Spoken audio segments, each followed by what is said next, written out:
So hey guys, I got my haircut.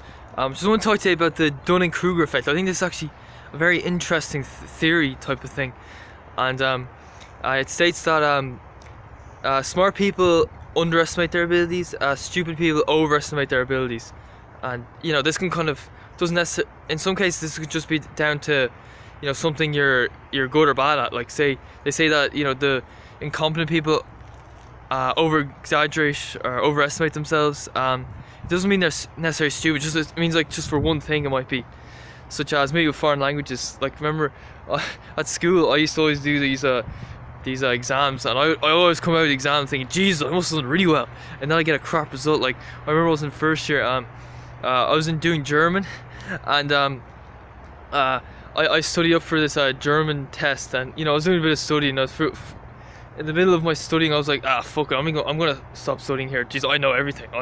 This is easy. Jeez, I'm gonna get an A. And did the exam. Teacher corrected it, and what happened? She would call the students' names, and we would go up, collect our result, and sit back down. And she called out my name, and she said, "Did you study?" And I said, "Yeah." And I looked surprised. I was thinking, "Yeah, of course I did. Why do you think I did so well?" And I got the result, and I looked at 50%. I was like, "What? How did I only get 50%? Jesus!" And then in the leaving cert, I did French, and I always felt like I was okay at French. Not brilliant or anything, but I went into the leaving cert exam, and I felt like it went really well, and I was really happy with myself. I was thinking, geez, I must have got a B or something. Jeez, man, I rarely do that well in a French exam. I got my leaving cert results back. Turns out I got an E, which is like a fail, below 40%. Well, I thought I would have got like at least 70%. And I was like, what the fuck? Jeez, how did that happen? Do you know what I mean? It can happen a lot of the time. Like, so the thing is, I've learned that it also happened to me in the way that I would over-exaggerate my own intelligence or overestimate my own intelligence. Like when I went into secondary school, I saw a load of other guys, and I was thinking, sure, I must be at least as smart as most of these guys, if not smarter. Just because, like, in my primary school, I was like one of the stupid guys, and here I feel like I'm smarter than these guys.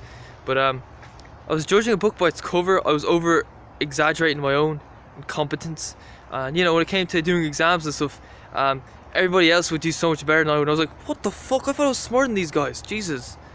And that's how it worked. And but I learned that in life you can't judge a book by its cover. Like you might look at someone and think, oh, they're not very athletic or anything, but turns out they could shock you. Like you might get some 22-minute 5k runner who thinks they're great, looking at somebody else saying, sure, you're crap, sure I could beat you. And this person runs like 14 minutes for 5k. It's like they run together on the track, and they get lapped multiple times by this guy. Do you know what I mean? And then they'd really look foolish, especially if they said that they're gonna beat them. That's what happens a lot in sport. And from my experience, I've learned that just don't judge a book by its cover. Because you could end up looking foolish. You could end up just embarrassing yourself. Like really, I'm like, until you see them in action, you don't know how good they are. So like I was watching the European Cross Championships. Was it 2 weeks ago or something? Jakob Ingebrigtsen. I was watching the race. I think it was either the under 20s or the under 23s. There was some British guy on the British team. He had like a pair of glasses on. He looked kind of nerdy. Like a lot of people look at him and say, he's a nerdy. He couldn't be any good at sport. He's not an athlete. But there you go. He's competing for Britain at Eurocross. That's not easy. Like, he's an elite athlete. Do you know what I mean?